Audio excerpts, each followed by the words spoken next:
Hi, my name is Stephanie and I'm a big fan of all things music, movies and pop culture, and today I wanted to talk about 10 Halloween movie recommendations from the 1980s. So I've decided to just compile a random list and try to cover as many bases as possible when it comes to the concept of watching a Halloween movie, because some people like spooky movies that aren't really horror and some people like witch movies and some people like body horror and all of that. And I find that within that decade there are so many stories and movies to be explored. I'd like to think I've seen a decent amount of movies from the 1980s in general, but in terms of horror, I do love to see 1980s horror, spooky, Halloween movies and all of that. But I also know that there is a massive list for me to still explore, but this is a list for now. So my first recommendation would be the 1984 Wes Craven classic A Nightmare on Elm Street. To me, this covers the concept of having an iconic horror figure be introduced into the zeitgeist. I don't know how many Nightmare on Elm Street movies there are now, and honestly I've only seen this one because I think it's perfect for what it is. I am intrigued by a few of the other ones that came right after it. To me, this embodies pure fear of just something so normal. So for those of you who haven't seen it, the general gist is that there's a group of teenagers. They all start to have dreams about this figure who is Freddy Krueger, and the dreams and what makes this movie so scary is that anything that really happens within the dream kind of happens to people, which is a scary thought. Firstly, this villain is still terrifying to me now, and I think it works so well. I mean, who am I to take Freddy Krueger and this movie as a starting place if you're just getting into horror or 1980s horror? I feel this is a good place to start because it is a classic and you get to meet one of the all-time classic characters in film history as well. My second Halloween movie recommendation from the 1980s is The Witches of Eastwick from 1987. This movie has such a great cast. You've got Jack Nicholson, Susan Sarandon, Michelle Pfeiffer and Cher. If you love witchy movies, if you love spells and witchcraft and female friendship movies even, I would slot it in there. This is a great movie to watch. This movie is very comforting despite its premise, which is pretty much these three women are living their lives in their little town when all of a sudden this man, played by Jack Nicholson, rocks up and kind of rocks everyone's world. And crazy things start happening in the town and no one really knows what's going on and they all are trying to figure it out, and it's a really fun time. I've seen this movie so many times over the years. This movie's also directed by George Miller, who did the Mad Max movies lately and Happy Feet and all of that. But yeah, this is a good movie to watch if you're not really into really scary things. There are a few scenes that may be a bit frightening, but it's not full-on horror. It's good spooky witchy Halloween movie. Number 3 is one of my favorite movies of all time. Literally, I've seen this so many times since I first saw it when I was 14. And that movie is Poltergeist from 1982, and it's directed by Toby Hooper, who also directed the Texas Chainsaw Massacre, another one of my favorites. This is also a Steven Spielberg production. To me, this is a perfect horror film. This movie scares me every time. I stupidly watched it the other night, but I put it on at 1 o'clock in the morning. There's something about this movie that it just lingers with you. I think it's the music, I think it's the imagery. I know some of the special effects are sort of dated now, but it's more the idea and the concept of this movie that is just so scary. There's also the lore surrounding it, which I don't really want to get into because it is quite sad. This movie and the second Poltergeist movie to me are so good. There's a family that's moved into a house and they're building a pool and doing all this fun stuff, and something happens. We'll keep it vague, and long story short, little Carol Ann ends up in another void in the world. I think if you're freaked out by the concept of a poltergeist and ghosts and all of that stuff, maybe stay away from this movie. But if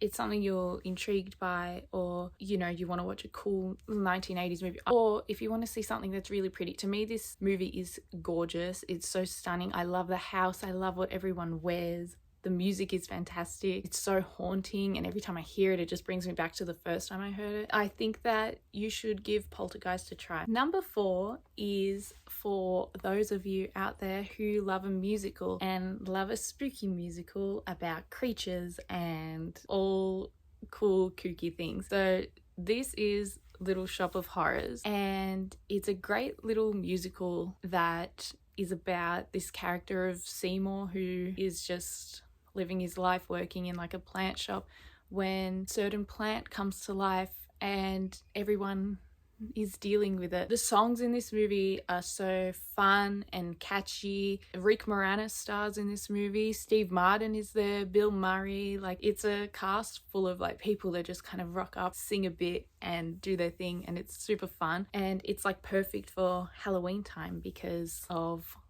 everything happening in it. It's also bright, and it's one of those musicals where you can tell they're on a set, but it has that movie magic about it that it makes it feel really special. Number 5 is for those of you out there that don't mind body horror and don't mind crazy cool effects in a movie. This movie is Videodrome, directed by David Cronenberg from 1983. So I'd wanted to watch Videodrome for a long time before I actually did, but I was always freaked out by the concept of body horror, which I still am. I find it harder to watch newer movies now that have body horror rather than like a Cronenberg movie, just because the Cronenberg movies I feel like have more practical effects, so you can tell that obviously certain things happening and not like real body parts, but at the same time I just find things like that really unnerving because I'm freaked out. With that said, this movie is so stunning. The colors, everything about it. As someone who loves TV and has been obsessed with TV since I have been born, this movie is extremely interesting to me. To me, it's an exploration on TV in general and viewing stuff and people as the viewer watching TV and what's on TV and stuff like that. Some of the stuff in here is pretty crazy, and it's actually interesting. There were a couple quotes when I was watching it not long ago where I went, that's actually a really interesting point, and then I noted it down. But Debbie Harry is in this movie, lead singer of Blondie. That's super cool. I've seen this movie and I think The Fly of Cronenberg's movies. I think that this is a good place to start. I will eventually get to his other stuff. I'm just really scared of body horror and things like that. But if you are into it, you should watch. Number 6 is a movie I don't currently own, but I need to get ASAP, and that is Body Double, directed by Brian De Palma. This movie I would recommend to someone who wants to watch something that's like a horror, mystery, noir type of movie. This movie I watched last year around Halloween and I loved it. I thought it was stunning. I thought it was so interesting, and it can be a bit campy at times, and it's full of that 1980s vibes to it, like the apartments, the outfits, the underground situations they end up in. It's all so cool and so fun to watch, and it also stressed me out as a movie. If you like the movie Maxine from the X trilogy, I feel like you would like Body Double, because to me Maxine borrows a lot from those Brian De Palma movies like Body Double and stuff like that, where it's a slow burn mystery horror movie rather than straight up horror or anything like that. And yeah, it's a movie that it was so hard for me to track down, but it ended up being on TV one night and I got to see it and I loved it. So if you like a mystery horror, I would recommend Body Double. Number 7 is a movie I watched last year for the first time as well, and it really stuck with me, and that is Angel Heart from 1987, starring Mickey Rourke and Robert De Niro. This movie is a mystery movie with horror elements and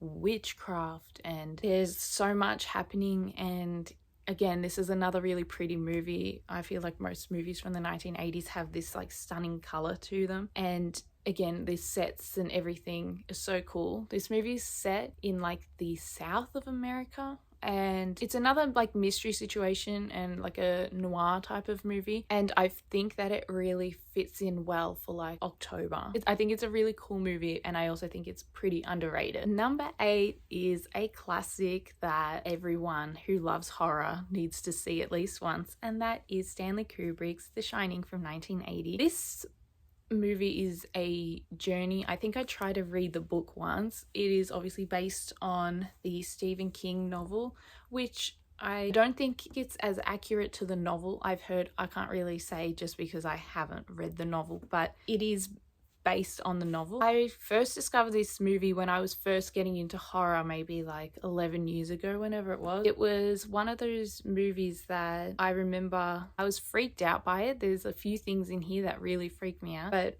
I think whenever you watch it, you discover more, and it makes you think a lot more about certain things, like the concept of like isolation, family, I guess even like jobs. Like, there's just a whole lot in here that I think horror is really good at, like, displaying for you in a different way. And with this movie, it covers a whole heap. The music has that impending doom to it, which I find like in a lot of really good horror movies, there's obviously a score that is just so like, it makes your stomach drop. And that's something I love about horror, is that it's so immersive in that obviously you are fine as you sit, but what's happening in front of you makes you feel a way about it, that it's so your whole like body is affected. And that's what I love about horror, is that like even though you're sitting here and you're safe and you're fine, when it's done really well, it feels like your whole self and your whole body is like affected and tucked in the middle of these situations. The performances by Jack Nicholson and Shelley Duvall, of course, are amazing as well. Again, this is one of those movies that have so much lore to it. You've got like a genius filmmaker like Kubrick who's doing everything, obviously. And if you watch this movie, or you've seen it, or after you've watched it, there's like a behind the scenes documentary that I believe Kubrick's daughter was like shooting at the time. And I remember when again I first got into movies, I was like obsessed with watching it, and you get to see Jack Nicholson running around and preparing to do like one of his most famous scenes, and unfortunately you get to see Shelley Duvall being like extremely distressed, but you get to see like movie history in the making, and that's so cool. Number 9 is, for those of you out there who love a dark comedy, Child's Play is the perfect Halloween horror movie for you. I had a massive fear of this doll Chucky growing up. I'm so proud of me that I have watched this movie multiple times and seen most of the other follow-up movies. I just haven't seen Chucky 3 because I didn't know it was a thing, and I like completely skipped over it. So I've seen this one, Child's Play 2, Bride of Chucky and Seed of Chucky. This pretty much is about a serial killer whose spirit gets put into this doll, and so with that you have like a doll, to be honest he's like creepy anyway, but this like spirit of this guy going into a doll. So the stuff he says is like hilarious, and like it's just full of dark humor, and it continues on throughout the movie series, which is fantastic. And it obviously leads the way for like a lot of horror comedy movies to exist. And at first, honestly, when I first saw it, it was kind of jarring because you expect it to be just full serious, but at the same time it's hard to take a little doll running around seriously. So for me, it's like the perfect match of, you know, campy and funny and scary. Because he is scary. I'm always worried he's gonna like run down my hallway or something. If you love comedy horror, you need to watch Child's Play. Number 10, and the final horror movie recommendation from the 1980s on my list, is Chopping Mall. Chopping Mall is like a B horror movie. It's full of B grade everything, and I say that with like so much love. Like, this is like not an attack at all. It is this fun little movie about like these robots that kind of take over a shopping center or a mall, and it kind of takes place over one night. It's a pretty short movie, and there's all these employees from different stores within the mall, and they're all just hanging out and living their lives, and they come under attack by these killer robots that have been introduced in their shopping mall, and it is so much fun. The music is so much fun, and it's kind of like taken off a bit. I've noticed like people talking about it more in the last few years. I think I watched it for the first time last year because I saw it on like Prime, but it's just a super fun little 80s movie, and again, it's really pretty. So thank you so much for watching and listening to all of my movie recommendations. I hope you all enjoy watching them or any horror movies this October, and I'll see you in the next video.